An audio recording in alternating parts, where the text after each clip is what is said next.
Ok, bueno, muy buenos días a todos. Espero pues estén bien. Yo les voy a hablar solo un poquito de la fisiología del sistema gastrointestinal del rumiante. Podemos profundizar aún más en algunos aspectos, pero esta, esto solo es como pudiéramos decir, como lo más importante que pudiéramos resaltar en cada una de las partes anatómicas del sistema gastrointestinal del rumiante. Entonces, pudiéramos profundizar, si pues hubiera interés por profundizar en alguna parte, pues me lo comentan y pudiéramos profundizar aún más. Estos son como de alguna manera generalidades. Traté de ser lo más clara posible. Bueno, trato de ser lo más clara posible y si por alguna razón no me llegara a dar a entender en alguna parte, pues me comentan con confianza, no tengo problema porque me interrumpan durante la presentación. Entonces, si por ahí hay algo que no les queda claro o que más bien yo no me doy a entender, me comentan. Y bueno, vamos a empezar pues hablando de los rumiantes, ¿no? Tenemos pues muchas especies de rumiantes en todo el mundo. Son 250 especies de rumiantes en todo el mundo, entre rumiantes domésticos o especies domesticadas y especies salvajes. ¿Por qué son considerados rumiantes? Pues porque llevan a cabo una actividad durante la digestión que no lleva a cabo pues otra especie, ¿no? Otro animal como el monogástrico, ¿no? Que es pues que ingiere el alimento, lo mastica un poco, lo ingiere y lo vuelve a regresar o a remasticar, ¿no? Entonces, pues esto se define como que devuelve nuevamente el bolo alimenticio a la cavidad oral, un alimento que ya estuvo en el estómago y que ya de alguna manera tuvo el efecto de algunas bacterias, ¿sí? No es un bolo que esté completamente libre del efecto bacteriano, sino es un bolo que ya tuvo de alguna manera el contacto con las bacterias y que regresa nuevamente al bolo. Y vamos a hablar más adelante de manera más detallada cómo se da este proceso. Y bueno, dentro de las especies, las principales especies que son rumiantes, pues son los cérvidos, los giráfidos y los bóvidos, ¿no? Esas son las especies, no son las únicas, ya mencionamos, son más de 200, bueno, son 250 especies, pero las más conocidas para nosotros, pues son estas. Dentro de las que nosotros estudiamos, pues están los bóvidos, ¿no? Tenemos los toros, las vacas, búfalos también, antílopes, ovejas y cabras, ¿no? A lo mejor para nosotros los antílopes pues no son parte de nuestros animales domésticos, pero recordemos que en otras regiones del mundo pues tenemos que hay especies que son domésticas, ¿no? Como por ejemplo el reno en otros países, ¿no? Entonces el alce. Entonces tenemos que a lo mejor para nosotros no son domésticos, pero en otras regiones del mundo sí, pero en México, en nuestro país, pues tenemos que los toros, las vacas, las ovejas y las cabras, pues son los rumiantes domésticos para nosotros. Y bueno, vamos a empezar hablando un poco de la anatomía y vamos a dividir el estómago del animal, o más bien el estómago del animal se divide en cuatro compartimentos. Los primeros tres se les llama preestómagos, ¿sí? Que es donde se da este proceso de fermentación que vamos a platicar más adelante, sobre todo en el rumen y en el retículo. Y al otro compartimento se le llama estómago glandular o conocido como también estómago verdadero, ¿no? Que es muy similar y que produce enzimas al igual que lo hace un estómago de un monogástrico. Un monogástrico, recordemos a un perro, un gato, un cerdo, ¿no? Que pues su alimento pues cae del esófago hacia el estómago y ahí lleva a cabo pues un proceso de digestión por enzimas y ácido clorhídrico.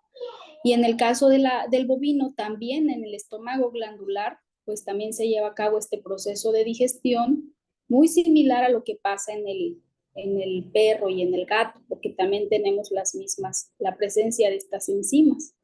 ¿Sí? Sin embargo, la gran diferencia pues consiste, y lo que más vamos a platicar pues es del preestómago, que es el rumen, el retículo y el omaso, porque eso es la parte que difiere mucho de las especies monogástricas. ¿Sí? Entonces aquí en esta imagen tenemos pues las estructuras que acabamos de mencionar. Podemos ver que del lado derecho, pues no podemos ver las mismas estructuras que vemos del lado izquierdo.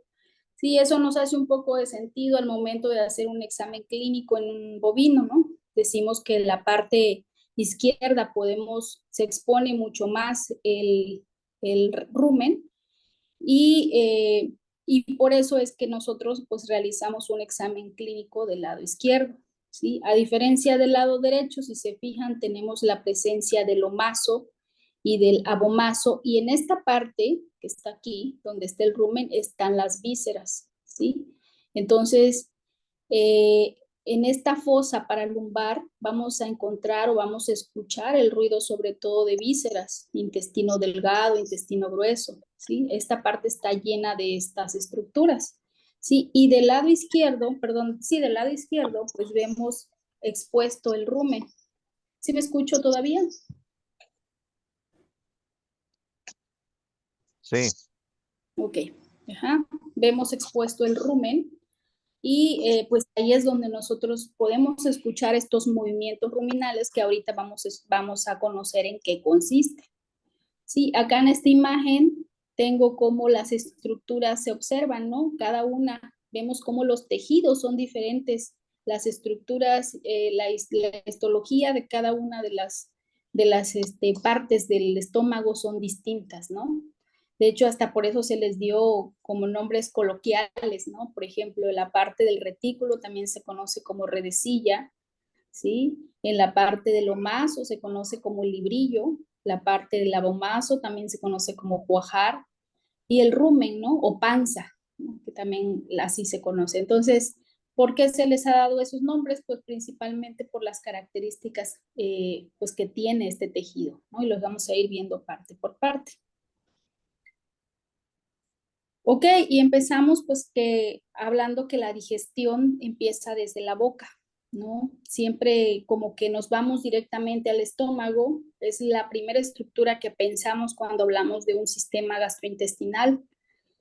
Y es importante también que les quede claro que el sistema gastrointestinal contempla todas las estructuras, empezando desde la boca y terminando hasta el recto, ¿no?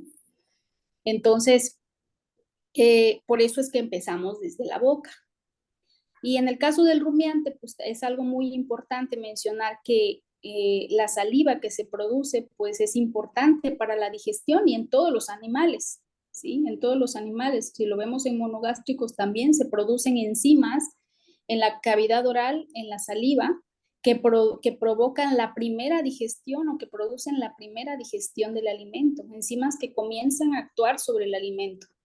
Y en el caso del rumiante no es la excepción, porque vamos a encontrar que se va a producir una gran cantidad de bicarbonato, una gran cantidad de fosfato, calcio, magnesio. Esta saliva va a tener un pH de 8.2 a 8.4 y se van a producir de 90 a 120 litros por día. ¿De qué depende que se produzca menos o más? Pues del tipo de alimentación que consume el animal, ¿sí? Y del tipo de digestibilidad o qué tan fácil sea la degradación de esta materia, porque si es muy difícil de degradar la materia, pues va a requerir más masticación, más regurgitación, y eso como consecuencia, pues mayor producción de saliva, ¿sí? Tenemos que los bovinos únicamente tienen pues dientes incisivos, ¿no? No como los equinos, ¿no? Inferiores, perdón, porque también tenemos incisivos superiores, pero en el caso de los bovinos, de las vacas, los borregos y los chivos, únicamente tenemos incisivos inferiores y no tenemos los superiores, ¿sí? Esta estructura que vemos aquí es bastante dura y ayuda a que cuando el animal prende el pasto con la lengua, no sé si ustedes logran ver la imagen, como con la lengua enrolla el pedazo de pasto, lo enrolla y con los incisivos lo corta, ¿sí? Y hace la presión con esta parte de acá, que es parte del paladar, ¿sí? Entonces, estos animales, esta parte es dura, ¿sí? Ustedes han llegado a tocar la parte donde deberían de estar los incisivos superiores, pues es bastante dura, ¿sí? Y esto es porque tiene que tener la capacidad de poder cortar este alimento. Entonces, corta el alimento, con la lengua lo enrolla con los incisivos inferiores, lo corta y lo presiona. Y el paladar tiene una característica que debe de ser también bastante dura. ¿Por qué? Pues porque acuérdense que es un material fibroso, ¿sí? Si esto no tuviera esta característica, pues el alimento pudiera lesionar el paladar fácilmente. Imagínense que tuviera un paladar como el de nosotros, ¿no? Así de suave. Pues lesionarían estas fibras, lesionarían y más si es un forraje bastante duro. Los dientes en el bovino eh, tiene molares y tiene premolares, eso es indudable, superiores e inferiores. En el caso del bovino, la masticación no llega hasta la trituración total del alimento, únicamente como si tallara entre los dientes el alimento, como si moliera el alimento entre los dientes. Por eso es que los dientes, si ustedes se han fijado, tiene una forma plana. La cara oclusal del diente, o sea, la parte de encima, la corona, la que conocemos como la corona de los dientes, en los premolares y los molares tienen una característica de estar planas. ¿Por qué? Porque el animal no mastica como tal, sino muele el alimento de un lado a otro. La característica de los molares y los premolares del bovino, por eso tienen esta forma, ¿sí? Entonces, la saliva pues es importante, ¿por qué? Porque vamos a ver que es parte del proceso o va a ser parte de mantener o va a permitir más bien mantener el pH del rumen. Si no se produce la suficiente saliva, pues no se produce el suficiente bicarbonato para mantener el pH del rumen, ¿sí? Entonces, ¿qué pH tendríamos con este? Ahí les puse una imagen. ¿En qué grados de pH estaríamos? ¿Alcalino, ácido o neutro?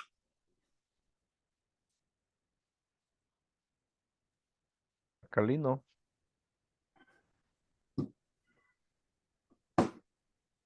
¿Sí? ¿Estaríamos en el alcalino ya?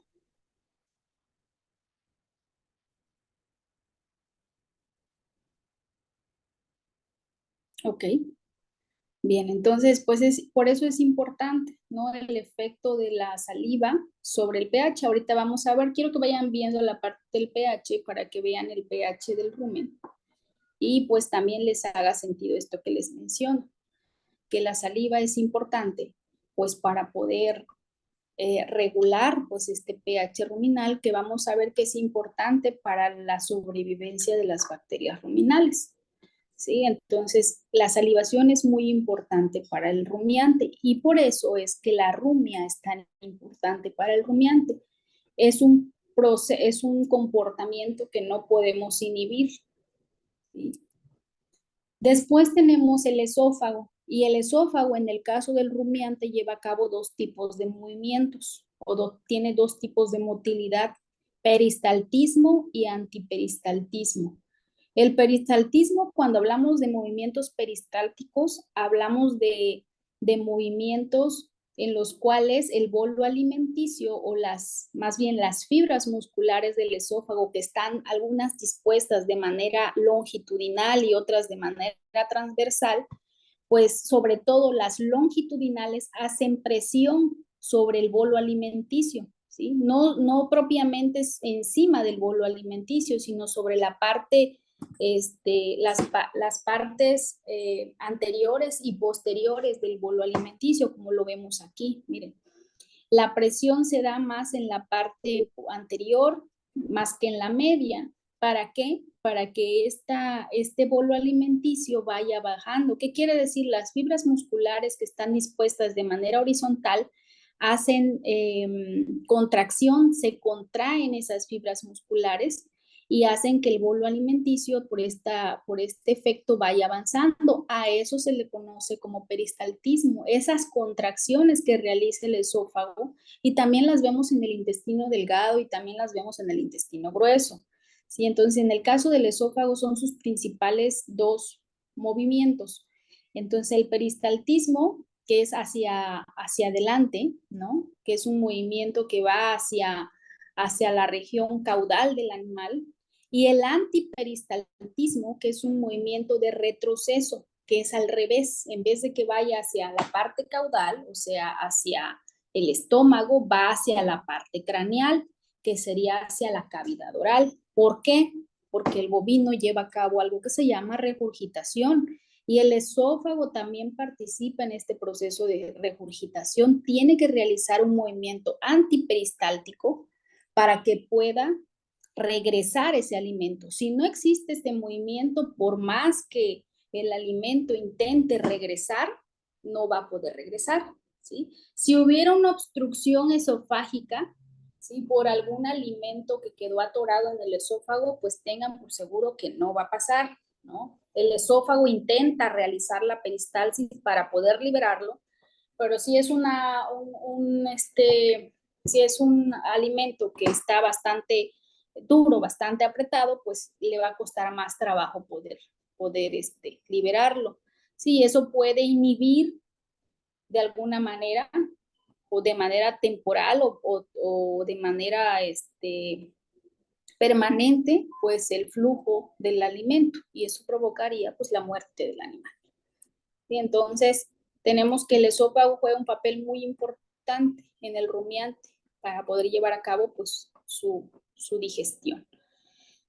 Bien, entonces ahora vamos con el estómago. Una vez que pasó el esófago el alimento, empezamos desde la boca, esófago, vamos al estómago, y en el estómago vamos a, como les decía, vamos a tener pues cuatro compartimentos, ¿sí? Los tres primeros se les conoce como preestómago, que es donde se va a llevar la mayor parte del proceso fermentativo, o más bien se lleva a cabo el proceso fermentativo.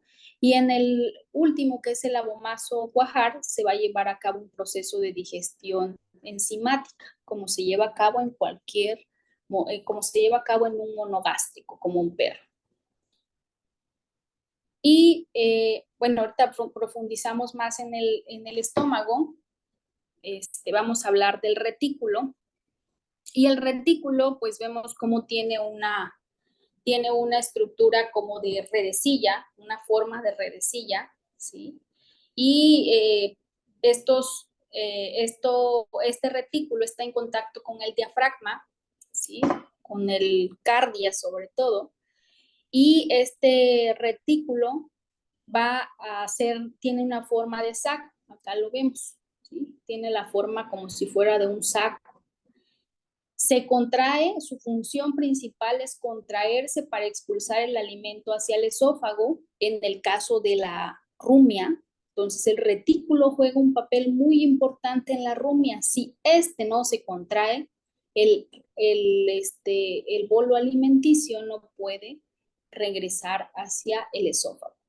Y la otra función que tiene es que expulsa el forraje hacia el saco dorsal del rumen, o sea, hacia esta parte. Se le conoce como saco dorsal del rumen. Sí, entonces, ¿para qué? Pues para que las bacterias puedan degradarlo. ¿Sí? La actividad bacteriana se va a dar en esta región, en la parte del rumen, en el saco dorsal del rumen comienza. Entonces el retículo o redecilla tiene que contraerse para que el alimento pueda pasar hacia la panza o rumen, ¿sí? Y pueda ser degradado por las bacterias. Por lo tanto, pues pudiéramos decir que su principal función es la selección de partículas, ¿sí? Porque al mandarlas para acá o al regresarlas, pues de alguna manera está seleccionando el tamaño o las partículas que van hacia un lado y las que pasan hacia otro compartimento, ¿sí? Entonces también lleva a cabo un proceso de selección. Ahorita vamos a hablar de qué movimientos hace el retículo para que lleve a cabo estas funciones. Y bueno, el rumen, vamos a profundizar más en el rumen, ocupa el 66 al 75% del contenido total. ¿Sí? De todos los compartimentos, el rumen es el que ocupa el mayor espacio. ¿Cuáles son sus funciones? Pues la fermentación anaeróbica, la degradación y la absorción de ácidos grasos volátiles, ¿sí? El rumen depende de la actividad bacteriana. ¿Qué quiere decir? Que si no, las bacterias del rumen no sobreviven, no se alimentan, no se alimenta el rumiante, ¿sí? Entonces el rumiante depende de la alimentación, del aprovechamiento de que realizan los microorganismos del rumen. Una vez que ellos degradan lo que les llegó, el desecho de ellos es lo que aprovecha el rumiante, ¿sí? Es lo que sirve de nutriente para el rumiante, que en este caso son los ácidos grasos volátiles, ¿sí? Entonces el rumen pues debe tener ciertas condiciones que les permitan a estos bichitos pues sobrevivir, porque si no las tienen, estos se mueren y pues obviamente ya el rumiante pues va a perder esa fuente de alimentación prácticamente, ¿sí? Porque no va a poder absorber ningún nutriente, ¿no? No va a poder tener la capacidad, el mismo estómago, sin las bacterias, de poder degradar y obtener esos nutrientes. Por eso es que en el rumiante y sobre todo en el rumen se lleva a cabo un proceso de fermentación, ¿sí? Y este proceso de fermentación debe de cumplir con varias condiciones. ¿Por qué? ¿Por qué creen que es importante que cumpla con muchas condiciones?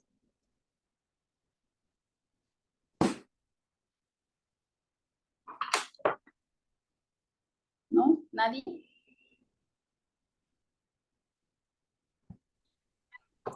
Repite la pregunta, por favor, maestra. ¿Por qué es importante que el rumen durante la fermentación tenga ciertas condiciones? ¿Por qué es importante que el rumen tenga condiciones que le permitan llevar a cabo la fermentación? ¿Por qué creen que es importante que cumpla con todas estas condiciones? Que derivado de la, se puede decir, de la fermentación de los alimentos, de ahí se van a distribuir a una parte que van a ser asimilados por el intestino delgado, y es donde se va a dar la absorción de los nutrientes, y una parte que es la que se va a desechar. ¿Ok? Sí, sí. Bien, hace un momento lo mencionaba, si no se tiene a cabo, si no se lleva a cabo la fermentación, si no se tienen estas condiciones en el rumen, pues los bichitos que acabo de mencionar, las bacterias que están ahí, pues se van a morir, ¿no? ¿Y qué les dije? Que el bovino, el rumiante, depende de lo que produzcan estas bacterias, ¿sí? O sea, si las bacterias, si la flora bacteriana, se muere, pues prácticamente le estás quitando la alimentación o la capacidad al rumiante de poder obtener nutrientes, ¿no? Y como consecuencia, pues si no lo corriges, pues el animal también va a morir, ¿sí? Va a morir de hambre, ¿sí? Porque el estómago por sí solo, esa estructura anatómica que acabamos de ver, no tiene la capacidad de degradar con enzimas, a diferencia de un monogástrico, degradar con enzimas ese forraje que entra, no tiene la capacidad. ¿Quién lo hace? Las bacterias que están en el rumen. Sí, entonces esas bacterias, así como nosotros necesitamos ciertas condiciones para vivir, como es el oxígeno, la alimentación, ¿sí? La temperatura, la humedad, ¿no? Nosotros necesitamos condiciones para vivir, agua, ¿no? Si no tenemos esas condiciones, pues obviamente nos vamos a morir. Entonces, unas cosas son más vitales que otras. Y en el caso de las bacterias del rumen, también deben de tener condiciones para vivir, ¿Por qué? Porque les digo, aquí lo importante es que ellas vivan. Si ellas viven, el bovino va a seguir viviendo también, ¿sí? Y va a seguir obteniendo nutrientes. Si ellas mueren, el bovino pierde la capacidad de obtener nutrientes y como consecuencia, pues va a morir también, si no se corrige eso. Entonces, estas condiciones de fermentación, pues son importantes, ¿sí? Como les digo, porque son condiciones ambientales para las bacterias. Una de ellas, pues es el aporte de nutrientes, ¿sí? Un aporte constante de nutrientes en el rumen es importante, porque como les dije, los microorganismos alimentan al rumen, ¿sí? Y por lo tanto alimentan al rumiante. Entonces tiene que llegarle nutriente de manera constante, en este caso forraje de manera constante, para que ellas puedan degradarlo y dárselo. Su desecho es lo que utiliza el rumiante, que son los ácidos grasos, su desecho de esas bacterias, ¿sí? Y también debe tener un ambiente anaerobio, ¿sí? Debe de haber anaerobiosis. Este es otro ambiente muy importante. En el caso de nosotros los humanos somos seres aeróbicos, ¿no? Necesitamos oxígeno para poder sobrevivir. En el caso de estas bacterias, requieren que no exista, que no haya oxígenos. De hecho, por ahí estaba leyendo que hay bacterias que se encargan de eliminar el poco oxígeno que entra, porque cuando el animal deglute, cuando el animal come y mete alimento al estómago, mete aire. Entonces hay bacterias que se encargan de eliminar ese oxígeno que llega al rumen, ¿sí? Y también a través del eructo se elimina gran parte de ese oxígeno que mencionamos, ¿sí? Tanto el que entra como el que se produce, ¿sí? Entonces, lo que requieren estas bacterias es anaerobiosis. ¿Qué quiere decir? Que no hay oxígeno, que no hay oxígeno. Y si hay oxígeno, ¿qué va a pasar con ese rumen? ¿Qué le va a pasar? Se va a timpanizar. Mm, ese sería un ejemplo de que el animal tenga un exceso de oxígeno en el rumen, pero en realidad no son no es tanto oxígeno con el timpanismo, son más otros gases de otro tipo, pero sí, el timpanismo, ¿qué provoca? ¿Qué provocaría? Gijón, ¿qué provocaría el timpanismo? Aparte de los signos que el animal presenta, ¿qué otra cosa, qué le pasaría al rumen durante el timpanismo? ¿Qué le pasa al rumen, a las bacterias del rumen durante el timpanismo? ¿Se mueren? Se mueren, muy bien, muchas bacterias se mueren. Y eso es lo grave del timpanismo, ¿sí? Lo grave es que las bacterias se mueran, ¿sí? Entonces al morirse, pues se empiezan a producir ahí toxinas, ¿sí? Empieza a actuar el sistema inmune y empiezan a producirse toxinas y se produce un proceso inflamatorio y bueno, eso es una cascada, ¿no? Que continúa hasta llegar a veces hasta la muerte del animal. Entonces, si tú cuando el animal tiene timpanismo estás modificando ese proceso de anaerobiosis y de pH, sobre todo, que es de lo que vamos a mencionar ahorita.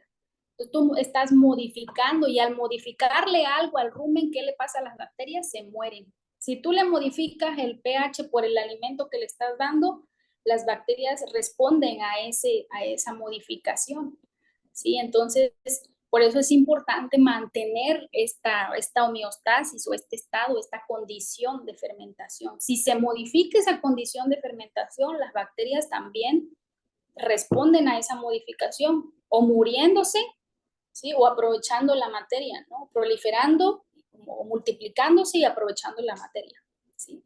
Entonces, la anaerobiosis es un ambiente importante para la bacteria, ¿sí? ¿Por qué? Porque no utilizan oxígeno y ellas llevan a cabo sus procesos metabólicos sin oxígeno. Si tiene oxígeno la bacteria o este tipo de bacterias, no van a llevar a cabo sus procesos metabólicos.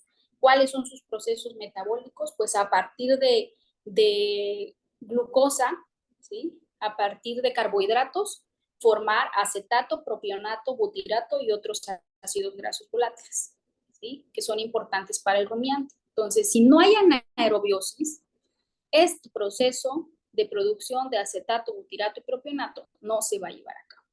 ¿Sí? En un animal monogástrico o en nosotros, pues estas rutas, ¿sí? No sé si se acuerdan un poco de bioquímica, que se veía que después de una glucosa, en este caso esta es una molécula de un carbohidrato, esta exosa, en el caso de un monogástrico, una glucosa pasa a ser piruvato, igual como lo vemos aquí en el rumiante, pasa a ser piruvato, y de piruvato pasa a ser acetilcolina.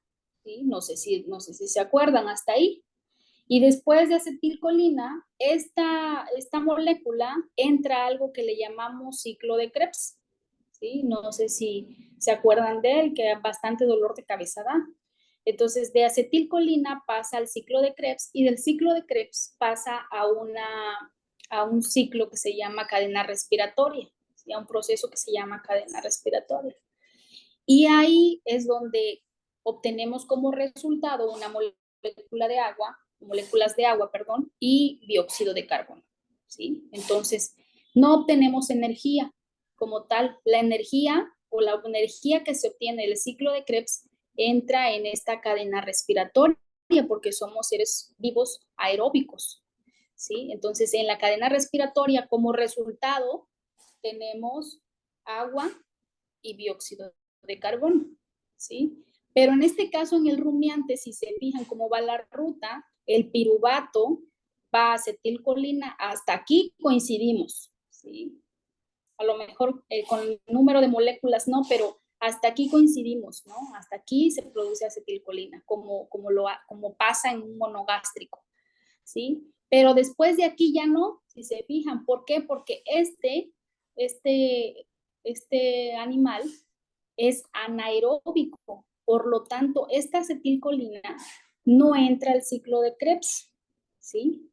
Entonces, por lo tanto, más bien va a entrar a otra ruta metabo, a otra ruta glucolítica y se va a obtener acetato, butirato, propionato, ¿sí? Que sirven como fuente de energía para el rumiante.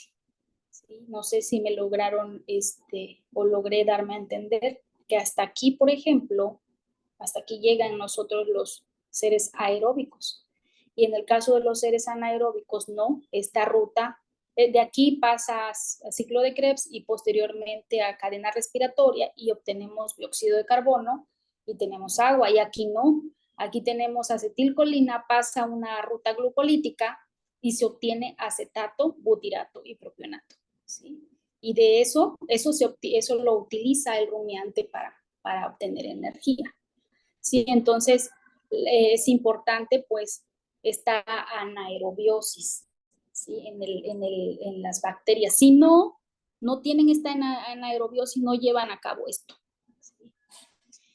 Deben de tener un pH de 5.5 a 6.9. ¿Sí? Para lo que decíamos, es importante para las bacterias el potencial de hidrógeno. Claro que la cantidad de hidrógeno en el rumen va a variar de acuerdo al tipo de dieta y al tipo de microorganismos que las estén degradando. ¿Sí? Vamos a tener también que va a haber una presión osmótica. ¿Sí? El rumen tiene una gran cantidad de líquido y entonces ese líquido hace presión sobre las paredes del rumen y debe de mantener esa presión porque imagínense, la presión del rumen es mucho mayor, en el caso del rumiante es mucho mayor que la de los vasos sanguíneos si lo vemos así, y la presión que ejercería el rumen sobre los otros órganos y sobre la pared sería demasiada, tanta que permitiría que el agua saliera del rumen. ¿Sí? Entonces, si no mantuviera esta presión, el rumen pudiera ahora sí que vaciarse, ¿no? ¿Por qué? Porque es gran cantidad de agua. Es como si pusiéramos vamos a ponerlo como si pusiéramos en una tela, una bandeja de agua y viéramos cómo el agua se va escurriendo de la tela, ¿no? Como si pusiéramos o echáramos una bandeja de agua en un trozo de tela y viéramos cómo el agua se escapa a través de la tela, ¿sí? ¿Por qué? Porque esa presión que ejerce el agua sobre la tela, si es mucha, pues se va a vaciar mucho más rápido. Y eso pasaría en el rumen. ¿Sí? El rumen, al sentir esa presión las paredes, el agua se desbordaría por los poros, vaya, ¿sí? Se desbordaría.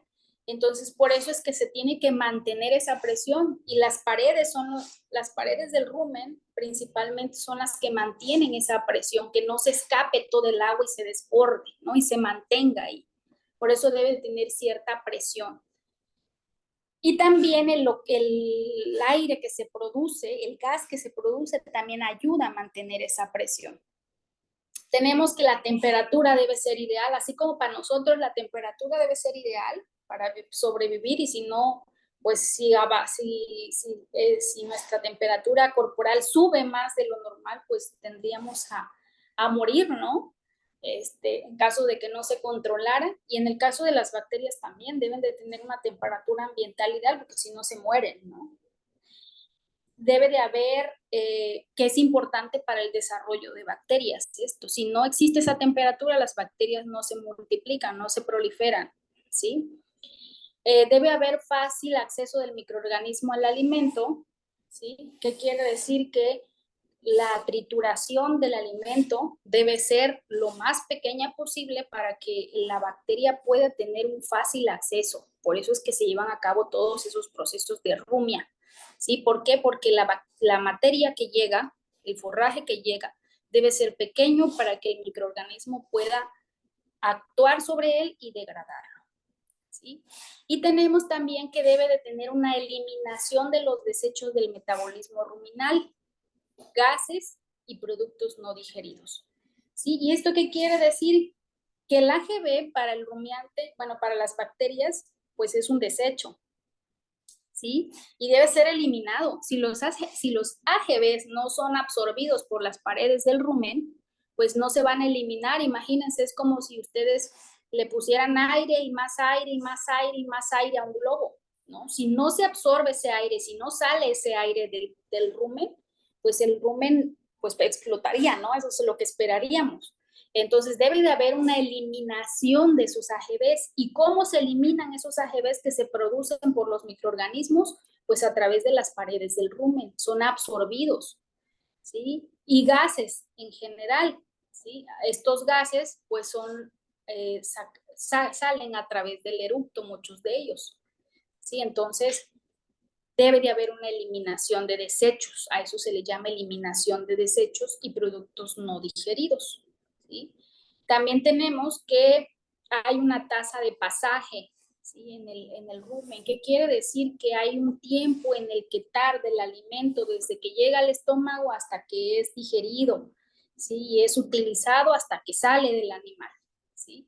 Entonces, esta tasa de pasaje depende mucho del tipo de alimentos. Si son alimentos solubles, ¿sí? De alta digestibilidad, pues la tasa de pasaje va a ser mucho más rápida. En 24 horas, ya el alimento ya fue pasado, ¿no? Ya pasó por el sistema gastrointestinal, ¿sí? Ya fue degradado y ya pasó, ya fue eliminado los desechos de este alimento del sistema gastrointestinal. Y en el caso de alimentos insolubles y de baja digestibilidad, pues pueden tardar hasta 50 horas. ¿A cuántos días equivale 50 horas? 2 días casi, ¿no? Un poquito más. Entonces, pues es importante pues la característica del alimento para aumentar o disminuir la tasa de pasaje, ¿sí? Entre menos digerible sea, más va a tardar ese alimento en pasar de un compartimento a otro. ¿Por qué? Porque se va a tardar en la rumia otra vez, volviéndolo a remasticar, las bacterias actuando sobre él, y si no, todavía no tiene el tamaño de partícula donde las bacterias pueden actuar, otra vez regresa a ser remolido, ¿no? Entonces eso permite que tarde más. De hecho, si lo vemos desde el punto de vista, si comparamos un monogástrico con un poligástrico, la tasa de pasaje es muy lenta en el rumiante, es muy lenta, ¿sí? Un monogástrico, algunas especies, a las 2 horas ya hubo tasa de pasaje, ya fue digerido el alimento, ¿sí? Aprovechado, se absorbieron los nutrientes y eliminado del sistema gastrointestinal. Pues la tasa de pasaje es muy rápida en el monogástrico y en el rumiante es muy lenta. Y todavía se ralentiza más si el material es de baja digestibilidad. Vamos a tener que en el rumen hay receptores, ¿sí? Todo esto que acabamos de ver no es controlado porque sí, ¿no? Existe un sistema que se encarga de controlar y de informar sobre todo al sistema nervioso central cómo se encuentra vamos a decirlo, esta cámara de fermentación, ¿sí? Le tiene que informar, ¿por qué? Porque si se vacía, ¿qué es lo que va a hacer el rumiante? Pues tiene que comer. ¿Y quién le va a decir que coma? Pues el sistema nervioso central es el que va a determinar en qué momento. Pero para que el sistema nervioso central se informe, pues no lo va a hacer por telepatía el rumen, ¿no? Lo tiene que hacer a través de fibras nerviosas. ¿Sí? Fibras nerviosas que van del rumen, aquí vemos esta imagen, estas fibras nerviosas, y estas son pocas, ¿no? A las que son realmente fibras nerviosas que van del rumen y pues llegan hacia algo que se llama tronco encefálico. Tronco encefálico, ¿sí? Y este tronco encefálico manda esa señal hacia la corteza cerebral y esta es la que determina si el mensaje que le llegó de acá es que el rumen está vaciado o que no tiene suficiente alimento, pues le va a ordenar que el animal consuma alimento, ¿sí? Y su actividad sería consumir alimento, alimentarse, ¿sí? Entonces, el sistema nervioso central, como en otros órganos, es el que va a determinar, va a detectar pues toda esta información. Pero en el rumen van a existir receptores que le van a permitir a este rumen informarle a ese sistema nervioso central, ¿sí? Y esos receptores se encuentran distribuidos en todo el rumen, ¿sí? Se encuentran distribuidos en todo el rumen. Tenemos tres tipos principales: receptores de estiramiento, receptores de pH y receptores de presión osmótica, ¿sí? Los receptores de estiramiento, como su nombre lo dice, detectan cuando el rumen se estira, ¿sí? Se expande. Y si se expande, ¿qué le estaría informando? Pues le estaría informando que hay alimento en el rumen, ¿sí? Hay distensión, ¿sí? Y receptores de pH, pues determinarían o le informarían si hay descenso de pH para aumentar la motilidad, ¿sí? Aumentar la motilidad y a su vez aumentar en este caso la rumia y por lo tanto pues la salivación aumentaría para regular ese pH, ¿sí? Entonces tenemos que ellos van a detectar lo que está pasando, lo mandan, lo pasan, como decir, se lo pasan al órgano central, al jefe, y el jefe les dice qué es lo que cómo tienen que responder, ¿sí? Y todo se hace a través de fibras nerviosas, ¿sí? Todo se hace a través de fibras nerviosas, tanto la información que va como la información que regresa, ¿sí? ¿Para qué? Para que el rumen pues se encuentre bajo estas condiciones que acabamos de mencionar, ¿sí? El rumen se estratifica. ¿Por qué creen que se estratifica el rumen? ¿Por qué creen que se formen capas en el rumen? A ver.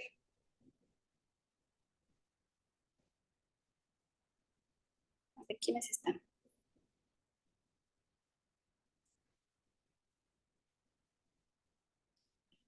Omar, ¿por qué cree que el rumen se formen estos estratos? Pues bueno, la figura ilustra que en la parte de abajo está lo que es el líquido, ¿sí? Ajá.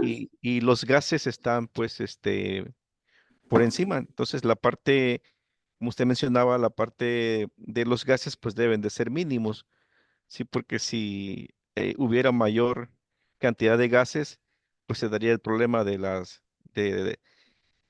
de la muerte pues de la flora intestinal, de las bacterias. Ok. Blanca, ¿por qué cree que se formen estratos? Porque así sería más fácil de separar cada uno de los componentes. Por ejemplo, si estuviese todo revuelto, sería un poco más complicado de hacer la selección de aquellos. Ajá. ¿Y por qué cree que se separan? Ah, en sí no tengo una idea. Una No idea tiene- clara. Ok. Se separan por peso, ¿sí? Por peso. El peso es el que determina que se separen de esta manera. Y si ustedes colocan, por ejemplo, en una bandeja de agua, pues muchas sustancias de diferentes tipos, harina, vamos a ponerle de ejemplo azúcar, le ponemos frijol, le ponemos arroz, ¿sí? Le ponemos fragmentos de paja, pues vamos a ver que cada uno de esos elementos va a tener diferente peso. Algunos van a flotar, ¿sí? Otros se van a quedar en la parte intermedia y otros van a descender y van a quedarse en la parte de abajo, ¿no? Entonces, a eso se debe que el rumen no esté todo revuelto, porque así pensaríamos, ¿no? Nosotros, que el rumen está todo revuelto. Yo en algún momento lo pensé, ¿sí? Entonces, pero no, en el rumen se forman estratos. Y estos estratos son muy importantes porque si no se formaran estos estratos, pues no se pudieran dar todos estos procesos que vamos a mencionar, ¿sí? Entonces, tenemos que la parte de arriba es la parte gaseosa, como bien lo mencionó Mar, ¿sí? Y principalmente en esa parte gaseosa vamos a encontrar metano y dióxido de carbono, ¿sí? En esa parte gaseosa, en ese espacio que va a quedar arriba, va a estar el metano y el dióxido de carbono. En la parte que sigue, la parte siguiente, la cafecita que, bueno, la color vino o café, no sé cómo la ven ustedes, encontramos elementos sólidos. Aquí, de aquí para acá, ya encontramos, pues, encontramos ya hierba, encontramos ya pasto en diferentes, vamos a decirlo así, tamaños, ¿sí? Vamos a encontrar pastos en diferentes tamaños, ¿sí? Fragmentos de forraje en diferentes tamaños. En la parte sólida vamos a encontrar partículas de 1 a 2 centímetros, ¿sí? Y es donde vamos a ver que los microorganismos llevan a cabo la fermentación, ¿sí? Vamos a empezar que aquí comienza la fermentación en la parte sólida, ¿sí? Y las partículas pues tienen un tamaño, las que quedan flotando en esta parte tienen un tamaño de 1 a 2 centímetros.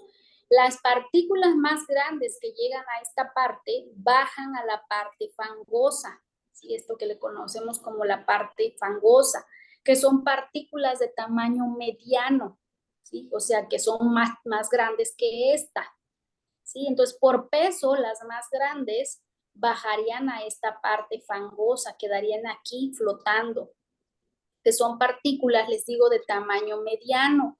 Y estas son las que van para el bolo que va para el bolo de la rumia. De aquí, de esta parte de aquí, es de donde se toma o de donde salen esos fragmentos que van al retículo y que van hacia el esófago para ser rumiados nuevamente. Entonces, de esta parte fangosa, la parte sólida ya tiene efectos de las bacterias, ¿sí? Aquí vamos a encontrar que las bacterias, una vez que llega el alimento aquí, las bacterias como si fueran, como si nunca hubieran comido, ¿no? Llegan y atacan a la fibra, ¿no? Se unen todas, se pegan todas al forraje que recién llegó al estómago, ¿sí?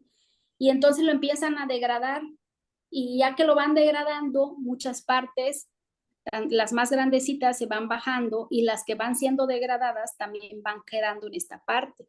Así que ya tuvieron un efecto de estas bacterias que les acabo de mencionar.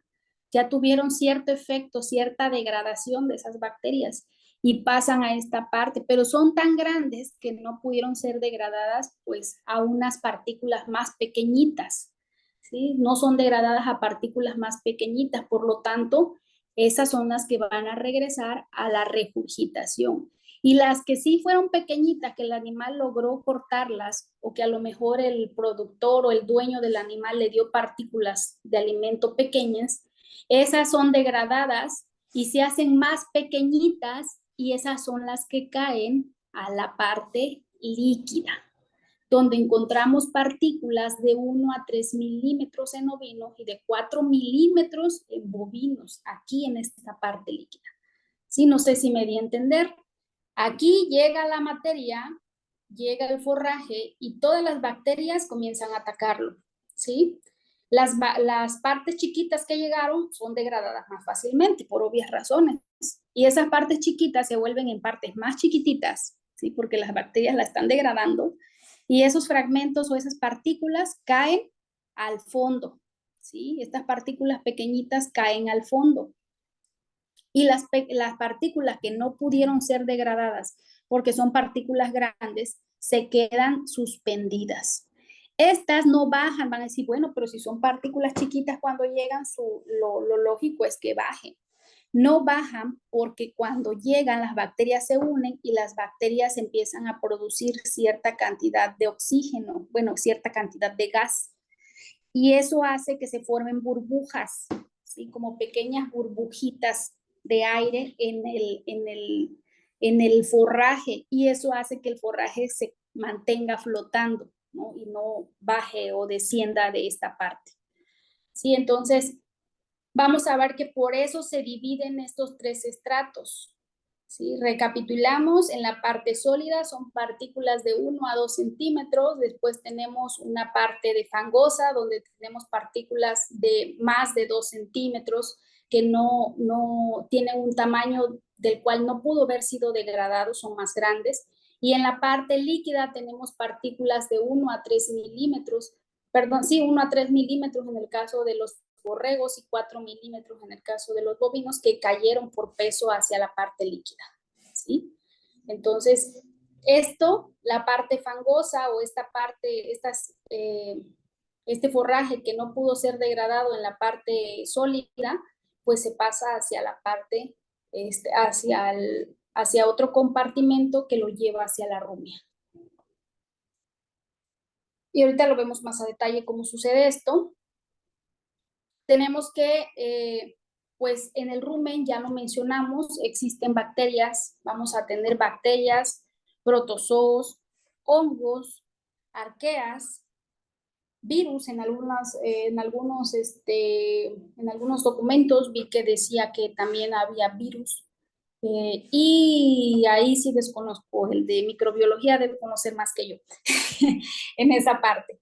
Pero en cuanto a las bacterias, que son las más abundantes, bueno, no son tan abundantes como los protozoos, pero son de las poblaciones más grandes, pues tenemos que van a encontrarse por gramo de ingesta de 10 a la 10 y 10 a la 11 células por gramo de ingesta, ¿sí? Por eso les decía que cuando llega el alimento, las bacterias pues se pegan a esa fibra, ¿no? ¿Sí? A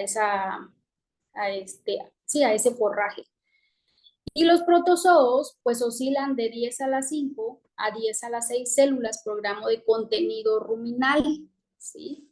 Es diferente, gramo de ingesta a gramo de contenido ruminal, ¿sí? Entonces, en el caso de una de las funciones, bueno, de las bacterias, lo vamos a ver ahorita en la siguiente diapositiva, cuáles son sus principales funciones. Y en el caso de los protozoos, pues vamos a tener que una de sus funciones es ingerir bacterias, ¿sí? Y van a decir, bueno, ¿y por qué? Entonces las está matando, ¿no? Hay que eliminar a los protozoos. Pero no, las bacterias pues tienen que tener un control de población, ¿sí? Así como las bacterias pues se replican rápidamente, pues no pueden abundar de más en el rumen, ¿sí? Si no hubiera una sobrepoblación, y eso acabaría con la homeostasis del rumen, ¿sí? Al final acabaría con ese equilibrio que acabamos de mencionar en los diferentes requerimientos que debe tener. Entonces, el protozoo se encarga de fagocitar, de comerse a esas bacterias, de ingerirlas, y también ingiere algunos elementos como el almidón y las proteínas, ¿sí? Y este almidón y proteínas lo ingiere para poder protegerlo de la acción microbiana Y posteriormente, cuando muere ese protozoo, ese almidón y esa proteína puede ser aprovechada, ¿sí? Entonces, tras la muerte del protozoo, lo que consumió puede volver a ser aprovechado, lo que hace que la materia se degrade pues lentamente, ¿sí? Entonces, llega el protozoo, se come al almidón como si lo guardara, ¿sí? Como si guardara una reserva, de decir, no te lo acabes todo, a la bacteria, no te lo acabes todo, voy a guardar un poquito, ¿no? Para más tarde. Entonces, el protozoo es lo que hace, ingiere el almidón, ingiere proteínas, ¿sí? Y cuando muere este almidón, que finalmente son carbohidratos, y proteínas son aprovechadas, ya sea en el mismo rumen o ya sea en la parte de digestión enzimática, ¿sí? Ya cuando vamos al cuajar, ¿no? Que conocemos como cuajar. Entonces, pues el protozoo sirve o tiene esa función. Vemos aquí solo algunos tipos de bacterias y solo bacterias porque dije que había hongos y había protozoos y había virus, pero solo algunas clasificaciones de bacterias de acuerdo al tipo de sustrato que consumen. Sí, vamos a ver que la pared vegetal pues va a tener diferentes estructuras y que estas bacterias pues van a degradar ciertas estructuras, ¿no? Como en el caso de nosotros, cuando a los que comen carne, pues son carnívoros, en el caso de las especies que comen carne, a los que comen hierbas son herbívoros, y en el caso de las bacterias también se les dio pues diferentes nombres de acuerdo, o clasificaciones más bien por especie, de acuerdo al tipo de sustrato que comen. ¿Sí? En el caso de tenemos especies celulolíticas que obviamente se alimentan de celulosa, las hemicelulolíticas que se alimentan de hemicelulosa, que ahorita vamos a hablar de eso, y pues así, ¿no? Entonces tenemos diferentes tipos de especies que se han clasificado de acuerdo al tipo de sustrato que fermentan, ¿sí? Entonces, como les decía, en el caso de nosotros, pues carnívoros, herbívoros, omnívoros, de acuerdo al tipo de alimento que consumimos, ¿sí? Entonces, al igual las bacterias se clasificaron de esta manera. ¿Voy bien hasta aquí? ¿Todavía siguen ahí? Sí, sí, sí. Bien. ¿Alguna duda hasta aquí, muchachos? Por el momento no. Ok. Y bueno, ¿y cómo es que las bacterias, pues, por eso les decía, acá hablé un poco de los protozoos y aquí voy a hablar más de las bacterias, ¿no? Porque son las que más chamba van a realizar en el proceso de la obtención pues el aprovechamiento de los carbohidratos del forraje, ¿no? De estos rumiantes, estamos hablando de los rumiantes. Entonces, pues tenemos que cuando el animal, pues obtiene este forraje, pues el forraje está constituido pues principalmente por células, ¿no? Cuando veíamos en la clase de biología celular y veían, a ver, dibújenme la célula o háganme una maqueta de la célula animal y una maqueta de la célula vegetal, ¿sí? Entonces vamos a ver que los microorganismos del rumen, pues su principal fuente de alimentación es la pared de la célula vegetal, ¿sí? Entonces, esta célula vegetal que veíamos en biología celular, pues para los microorganismos es la fuente de alimentos, porque esta pared vegetal que van a tener pues todas las plantas, pues va a estar constituida por varios elementos, ¿sí? Si lo vemos ya más chiquito, si nos vamos a la parte más microscópica, pues vamos a ver que esta pared celular va a tener una estructura que se le llama hemicelulosa, va a tener una estructura que se le llama celulosa y va a tener una estructura, estos como tubos que vemos aquí, color más azul oscuro son la celulosa, este azulito que vemos aquí que envuelve a la celulosa es la hemicelulosa, que parecen cuerdas. Y tenemos otra estructura que se llama lignina, que es esta color amarilla. Estas dos, la celulosa y la hemicelulosa, son carbohidratos. La lignina no es un carbohidrato, ¿sí? Entonces, en el caso de la celulosa y la celulosa son la principal fuente de energía porque son carbohidratos, al igual que en un monogástrico, ¿no? El carbohidrato es la principal fuente de energía y lo mismo es para un rumiante. Entonces, la celulosa y la hemicelulosa son carbohidratos y se encuentran en la pared celular y son las principales estructuras que van a ser degradadas por las bacterias. ¿Cómo las degradan? ¿Sí? Yo les dije que llega el forraje y las bacterias lo atacan. ¿Sí? Llega el bolo alimenticio del rumen, ¿sí? ¿Y qué es lo que hace? Llega el pedazo de forraje, la vaca está comiendo, entró el pedazo de forraje, ¿y qué es lo que hacen las bacterias? Lo atacan. Aquí tenemos una imagen donde tenemos un fragmento de forraje y tenemos cómo las bacterias, vean cómo la atacan, cómo empiezan a pegarse en el forraje, ¿sí? Entonces tenemos que las bacterias, ¿qué van a hacer? Una vez que llegan y se acercan al forraje, pues tenemos dos actividades.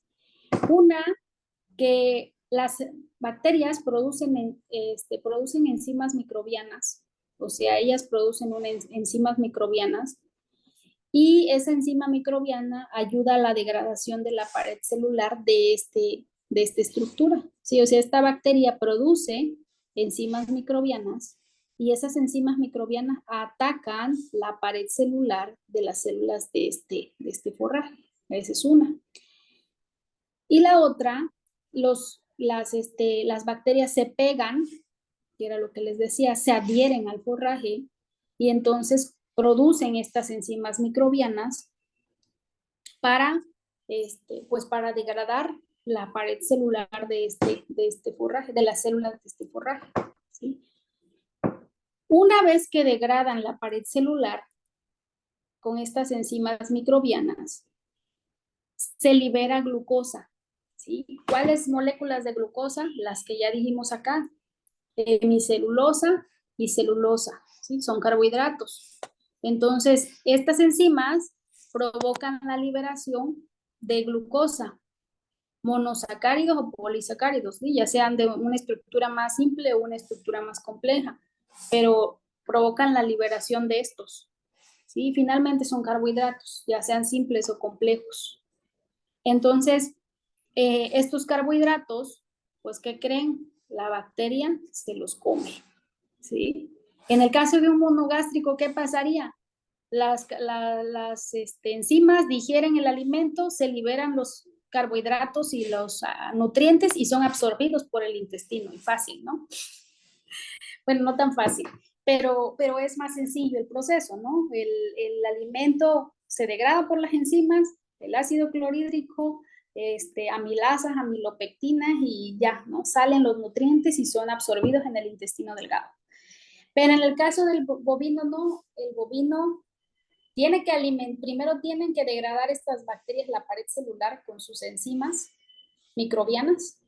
Se libera la glucosa y los monosacáridos y los polisacáridos de esa pared celular, o sea, la celulosa y la hemicelulosa se liberan y la bacteria se los come, ¿sí? Esa es la alimentación de ella, es la fuente de alimentación de ella.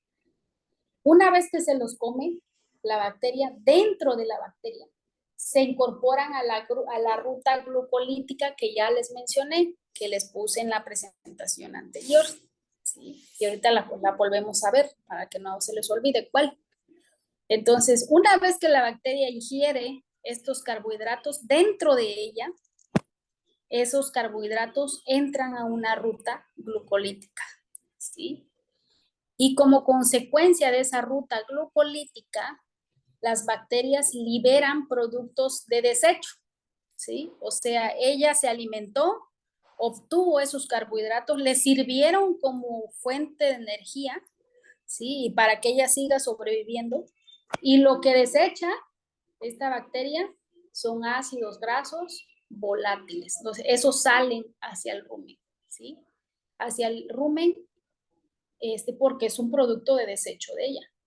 Y eso aplíquenlo para las 10 a las 6 que mencionamos, 10 a la 10, 10 a la 11, ¿no? Células programa digesta, eso súmenlo para cada bacteria, ¿no? que lleva a cabo cada una este mismo proceso.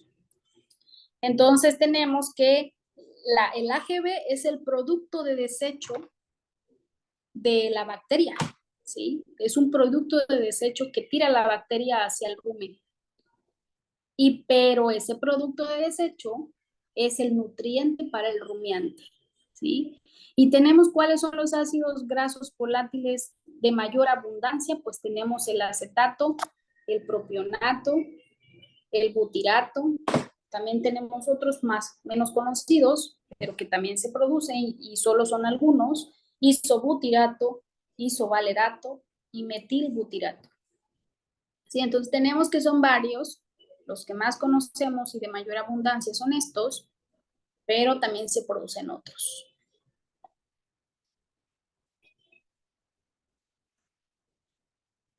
Y esto es solo una parte de la digestión y de la obtención de nutrientes del bovino. ¿Sí? Ya si profundizan, pues esto es para una materia, ¿no? Si profundizan, tenemos otras fuentes de alimentación y otras fuentes de obtención de nutrientes. Entonces, esto es solo una de ellas. Y aquí está la ruta metabólica que les dije que sucede dentro de la bacteria. Esta ruta metaboglucolítica que mencioné es esta que tenemos aquí, ¿sí? De una exosa o de un carbohidrato que entró a la bacteria, se convierte en piruvato, de piruvato a acetilcoenzima A y a lactato, porque es una fermentación anaerobia, y entonces como consecuencia pues tenemos estos ácidos grasos volátiles, acetato, butirato, propionato, principalmente, ¿no? Y una vez que estos llegan al rumen, porque ya lo desecha la bacteria, lo saca, ¿sí? Lo saca de su organismo y este AGB es absorbido por las paredes del rumen. Este es como, esta imagen se ve media compleja, pero no es tanto así. Representa los estratos del rumen. Este es el estrato basal, el estrato córneo, ¿sí? Estos son los 3 estratos del rumen, 1, 2, 3, son las células que forman el estrato. Eso representa esta imagen y vemos cómo los AGVs, miren, aquí están las flechitas verdes, no sé si lo logran ver. Estas flechitas verdes que vemos aquí, vemos cómo los AGVs penetran esos estratos hasta llegar a ¿dónde?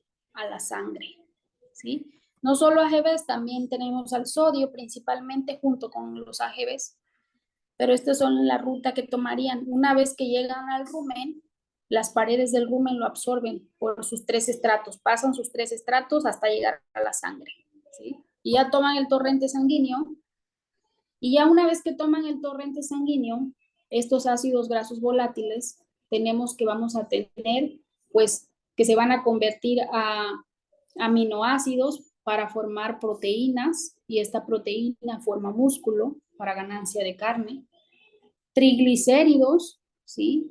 Que van a formar, que es, finalmente eso da el porcentaje de grasa, ya sea de la carne, ya sea de la leche, ¿sí? Y a lactosa, que pues es un compuesto muy importante, un carbohidrato importante de la leche. Entonces, estos ácidos grasos volátiles que van hacia la sangre, ¿sí? Van a permitir pues que se lleve a cabo en el animal, aparte de sus funciones vitales, si es un animal productivo, pues que produzca carne, que produzca leche, ¿sí? Y los compuestos de la leche, obviamente, y lo que contiene la carne, ¿no? Las proteínas. Entonces tenemos que ese es el propósito de estos AGVs. Algo que no le sirvió a la bacteria es un desecho de la bacteria. Al bovino le sirve para todo esto que mencionamos, ¿no? La parte productiva.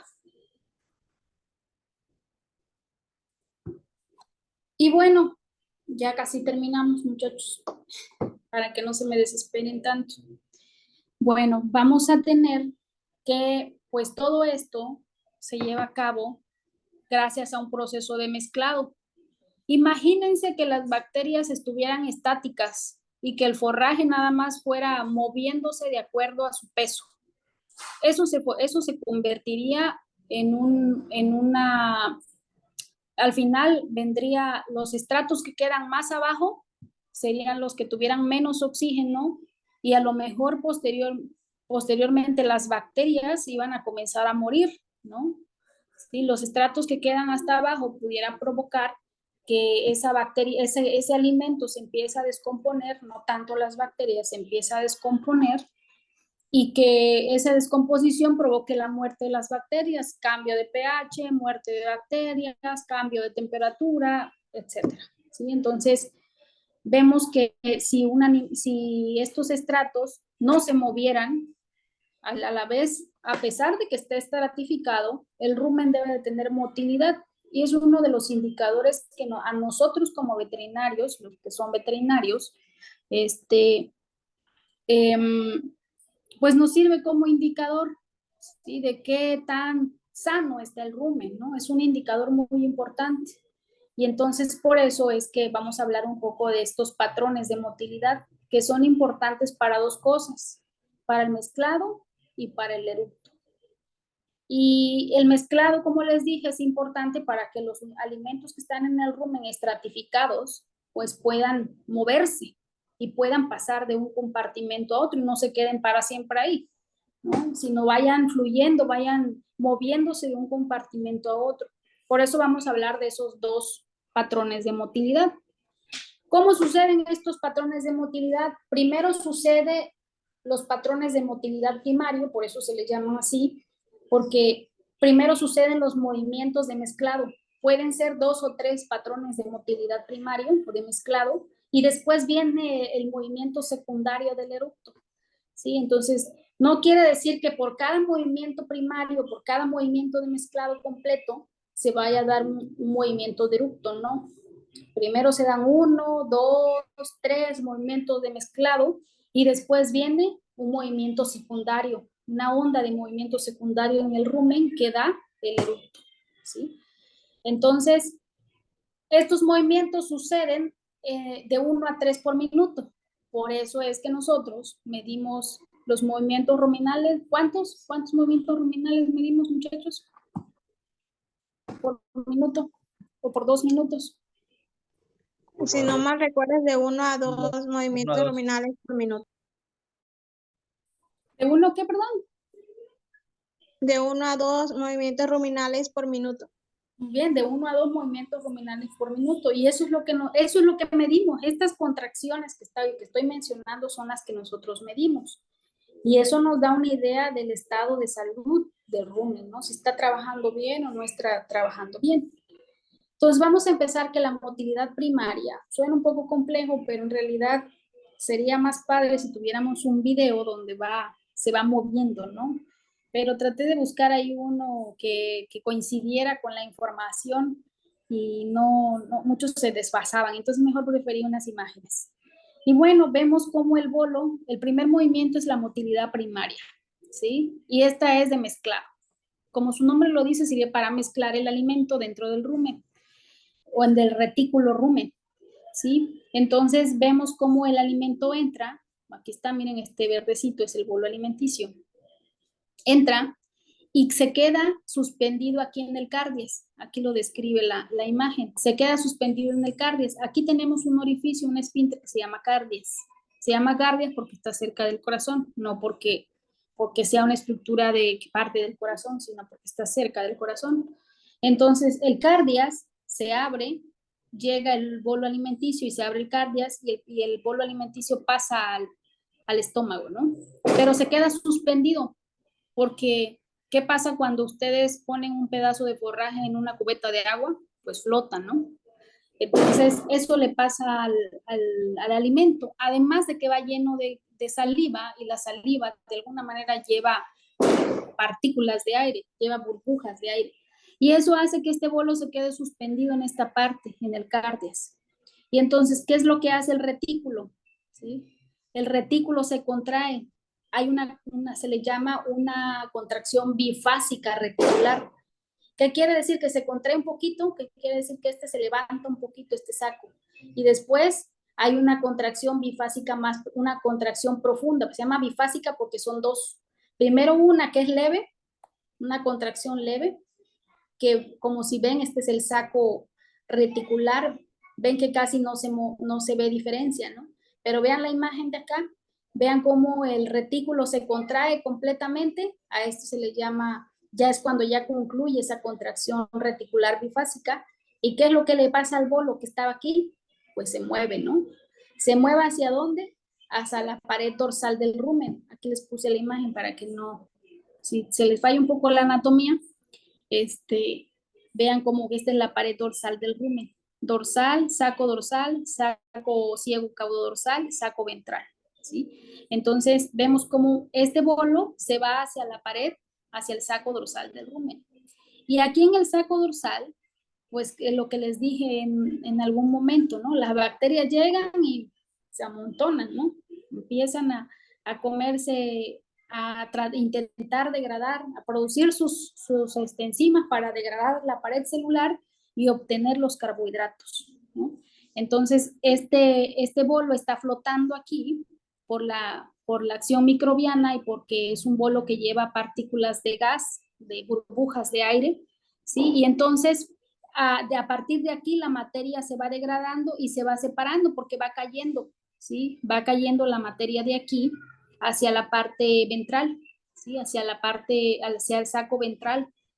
Entonces, ¿de qué depende? Ya lo mencionamos anteriormente, depende del peso. Si son moléculas muy chiquititas, pues van a caer al saco ventral. Si son moléculas de tamaño mediano, pues se van a quedar suspendidas todavía, ¿sí? Todavía tienen que ser remasticadas para volver otra vez a ser degradadas, ¿no? Y algunas no, pero ahorita lo mencionamos. Ok, entonces vemos cómo esta materia es degradada aquí en el saco dorsal y aquí vemos cómo las partículas van cayendo, ¿no? Vemos cómo caen y posteriormente esta contracción no crean que pasa de acá, o sea que esta contracción de aquí que vimos aquí no solo pasó aquí, ¿sí? Sino que como en forma de manecillas de reloj, esta contracción fue bifásica aquí, primero una pequeña contracción, después una contracción más profunda y después se empieza a contraer el saco dorsal, ¿sí? Empieza a contraerse, como tratando de mezclar, pues. Y esa contracción baja hasta el saco ciego caudodorsal, hasta llegar al saco ciego ventral, ¿sí? Y se contrae el saco ciego ventral. ¿Para qué? Para que las partículas chiquitas que están aquí, las que ya tienen un tamaño, que fueron degradadas, ¿sí? Las partículas que ya fueron degradadas, donde ya se le obtuvo su máximo, sí, pues se aprovecharon sus carbohidratos, esas partículas pasen a través de un orificio que se le llama orificio reticulomasal, o sea, pasen hacia el omaso, ¿sí? Entonces, esta contracción se va de acuerdo a las manecillas del reloj. Comienza en el retículo, esa contracción reticular hace que el bolo se vaya hacia el saco ventral, continúa en el saco ventral, se contrae, baja hacia el saco dorsal y se contrae, y esa contracción del saco dorsal hace que el alimento pase hacia el omaso, ¿sí?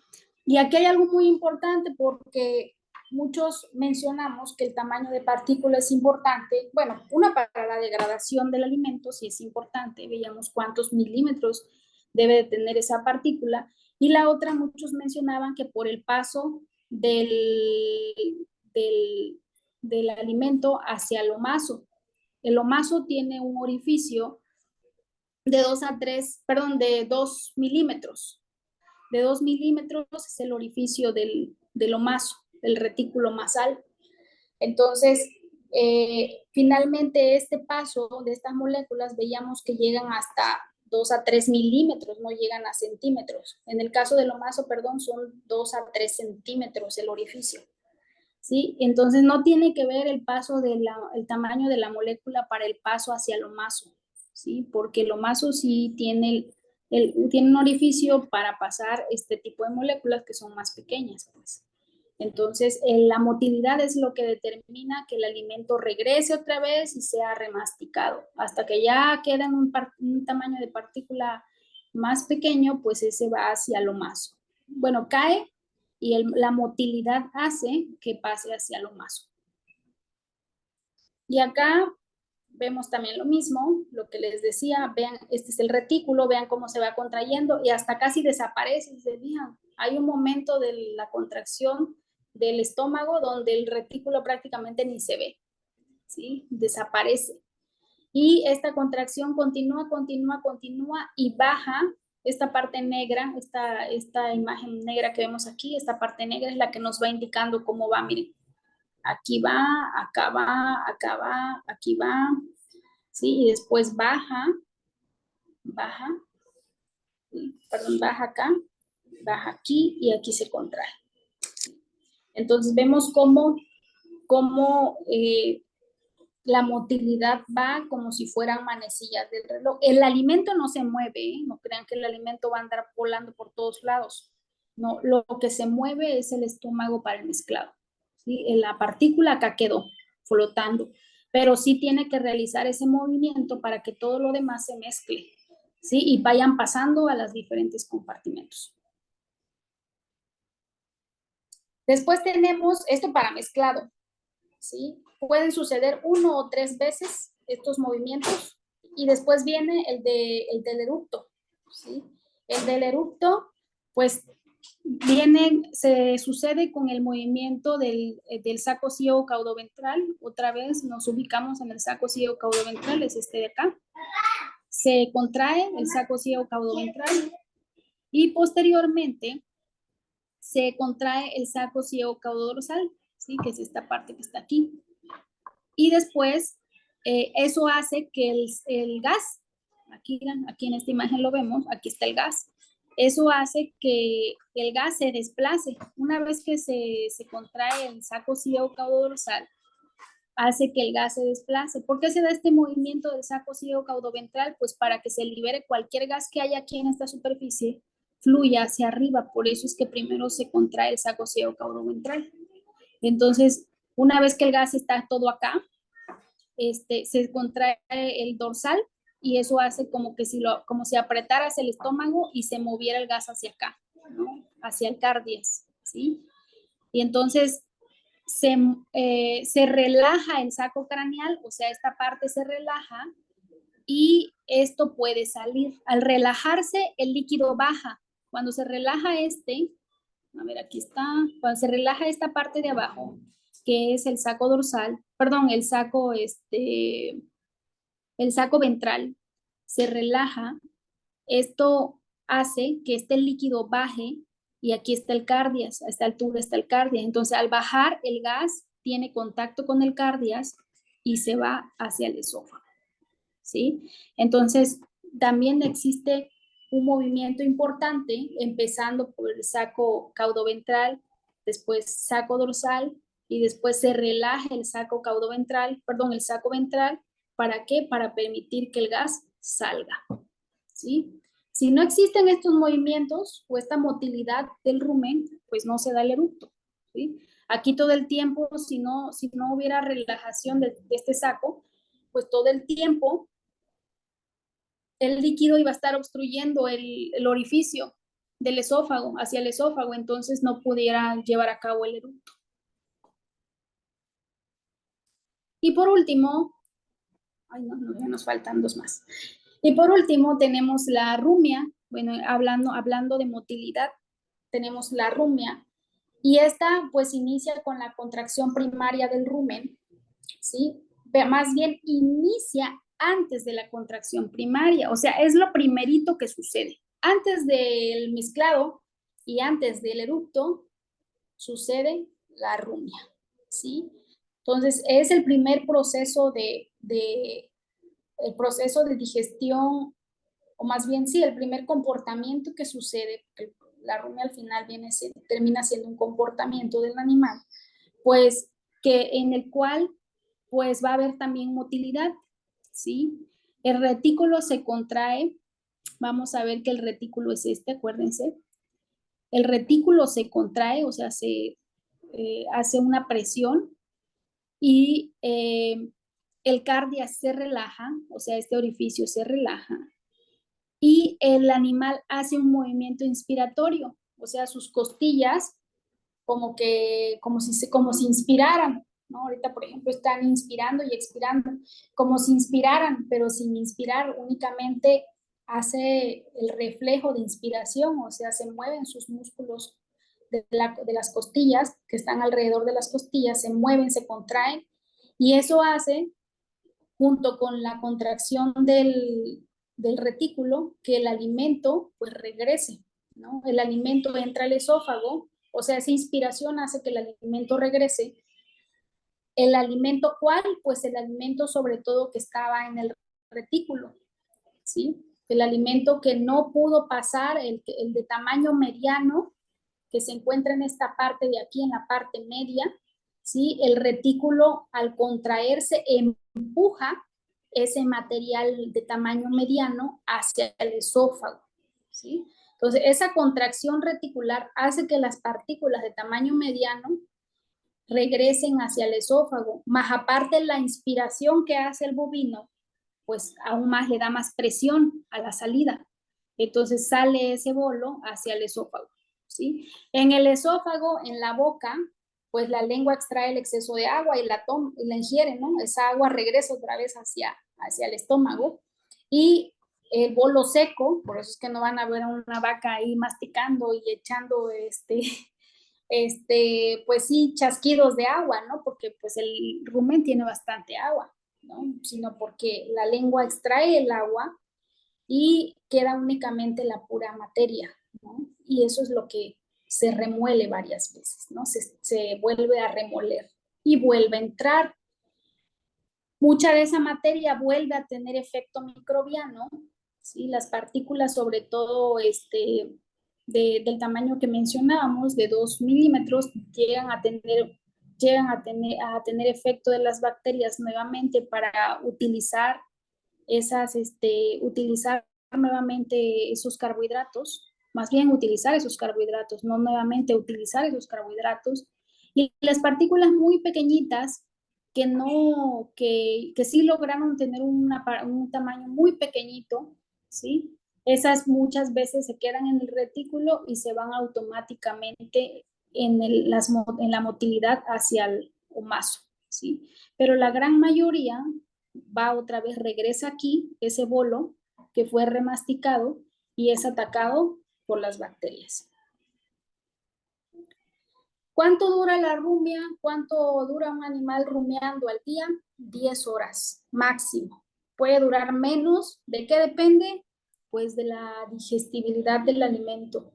Depende del tamaño de partículas, ¿no?, que consuma. ¿Sí? Puede durar más o puede durar, perdón, más no es máximo 10 horas, puede durar menos, ¿sí? También tenemos el omaso, ¿sí? Ese sería el otro compartimento. Nos detuvimos mucho en el retículo rumen porque pues, son los compartimentos más, como que más, que donde se lleva la mayor parte, en el caso del rumen, pues la fermentación y donde tenemos más detalles que contar. Sin embargo, el del omaso también cumple una función muy importante, que conocemos como librillo. Tiene una forma elipsoidal. Si ustedes lo ven, a diferencia de las demás estructuras, tiene una forma bastante definida. ¿Sí? Es redondo, tiene una capacidad de 10 litros y su función pues es la absorción de agua y minerales, fósforo, sodio y bicarbonato. ¿Por qué creen que el omaso absorbe bicarbonato?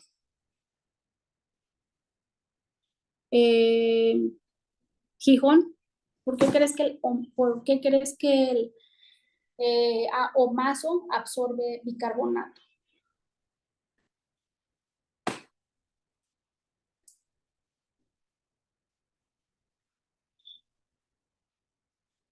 ¿No se les ocurre? Al menos, aunque sea, díganme, no sé. ¿Para la regulación de pH? No.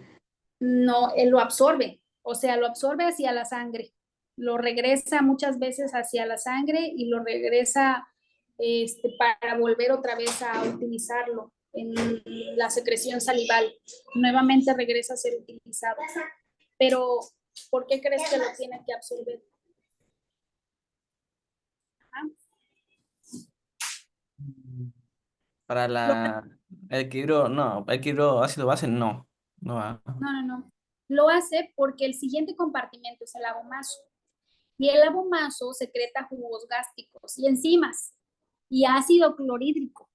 Entonces, si este bicarbonato pasa a esta parte, neutralizaría el ácido clorhídrico, ¿sí? Si ustedes, por ejemplo, están enfermitos y tienen acidez estomacal, ¿no? ¿Qué es lo que hacen si toman un sal de uvas, ¿no? O toman bicarbonato. Entonces, eso hace que su ácido, pues, disminuya, ¿no? El pH de su estómago se reduzca. Entonces, imagínense que en un rumiante, pues todo ese bicarbonato, pues llegara hacia el abomaso, ¿sí? Pues entonces perdería el efecto o las enzimas digestivas ya no actuarían, ¿sí? Ni el ácido clorhídrico.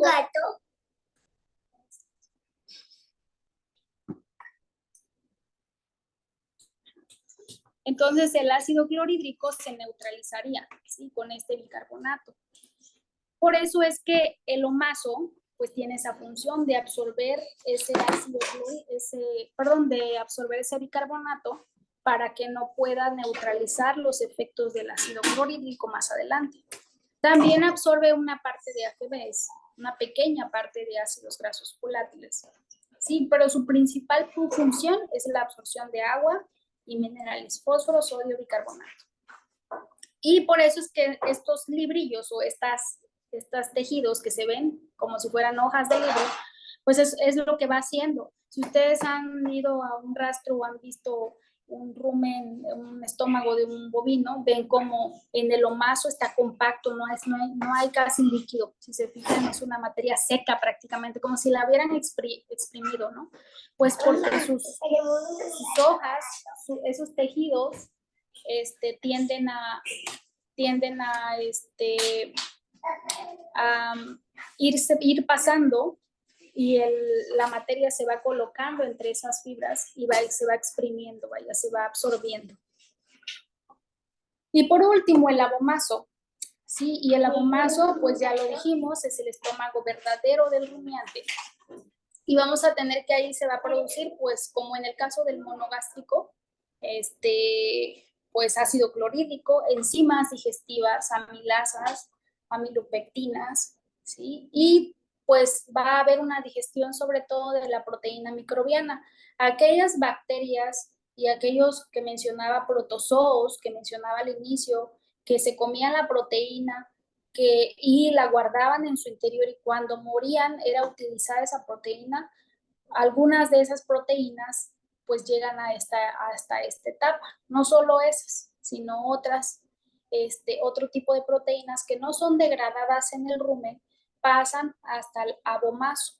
Y en el abomaso, gracias al efecto de este ácido clorhídrico y de estos jugos gástricos, pues se da la degradación y el desdoblamiento de estas proteínas, ¿sí? Y ¿por qué? Porque en el rumen no se pudieron utilizar, ¿sí? En el rumen no pudieron degradarse y no pudieron aprovecharse, entonces se aprovechan hasta el abomaso, ¿sí? En el abomaso porque él sí tiene las enzimas para poder hacerlo y por eso es importante su efecto, de que cumpla su función y que no sea neutralizado por el bicarbonato. ¿Por qué? Porque hay muchas proteínas, sobre todo que se incluyen en la dieta del rumiante, que pasan hasta esta parte y son absorbidas, bueno, que son aprovechadas, son degradadas más bien en esta parte y ya son absorbidas en el intestino delgado, ¿sí? Pero necesitan la acción enzimática en el abomaso. ¿Se acuerdan un poco de que en el caso de los pequeños rumiantes, en los primeros días de vida, pues prácticamente su estómago es como si fuera el de un monogástrico? El abomaso es más funcional porque la leche pues tiene gran cantidad de lactosa, ¿sí? Entonces el estómago, el abomaso, en ese momento tiene una gran cantidad de lactasa que ayuda a la degradación de los carbohidratos de la leche. Entonces, en algún inicio, el que le interese podemos verlo también. Les digo, cada tema puede profundizarse mucho más, hay mucho más. Esto es solo como una embarradita de la digestión, ¿no? De la fisiología, pero se puede profundizar más. En las primeras etapas, pues tenemos que un animal pequeño pues tiene prácticamente más funcional o es funcional el abomazo. El retículo y el rumen no están funcionales, ¿sí? Entonces el alimento pasa directamente al abomazo. Y bueno, las demás estructuras, como les digo, las podemos profundizar, pero las vamos a platicar de manera muy resumida. Una vez que se degradan, sobre todo la parte de proteínas que mencionamos, algunos carbohidratos, pues pasan hacia el intestino delgado ya degradados, ¿sí? Y entonces ahí es donde son absorbidos. Existen otras enzimas que actúan en otros sustratos, como por ejemplo los carbohidratos y los lípidos, que se degradan y se absorben en el intestino delgado, ¿sí? Sobre todo lípidos. ¿Por qué? Porque acuérdense que en el intestino delgado, en la altura del duodeno, aquí en esta parte de aquí, tenemos unas glándulas digestivas anexas. ¿Cuáles son? ¿Se acuerdan cuáles son las glándulas digestivas anexas?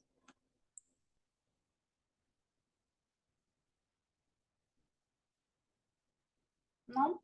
Bueno, el hígado y el páncreas, ¿sí? El bovino tiene hígado y tiene páncreas, una función tiene que cumplir. Bueno, el hígado cumple muchas funciones, pero una de ellas es digestiva. Y el páncreas también. Una de ellas, aparte de ser endocrino, es exócrino y es digestiva. Entonces, el hígado va a producir enzimas que van a ayudar, bueno, no enzimas, va a producir una sustancia que es la bilis, que se va a almacenar en la vesícula biliar y que va a provocar o que va a permitir la degradación de lípidos, ¿sí? Y el páncreas produce también un jugo pancreático que también desemboca en el duodeno, entre el duodeno y el yeyuno, y que provocan la degradación de proteínas, sobre todo. Entonces, las enzimas pancreáticas también tienen efectos sobre la digestión.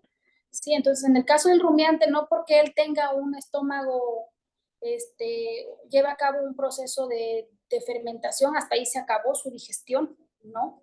Su digestión continúa porque hay partículas que no se degradan en el rumen, que fui bien clara cuáles sí, o cuáles se dan en la gran mayoría, que en este caso son los carbohidratos, porque él aprovecha perfectamente bien la, la materia vegetal, la pared vegetal, a diferencia de otras especies. Entonces, vemos cómo esos compuestos que no fueron degradados en el rumen, pues tienen que ser degradados en otra parte del estómago, ¿sí?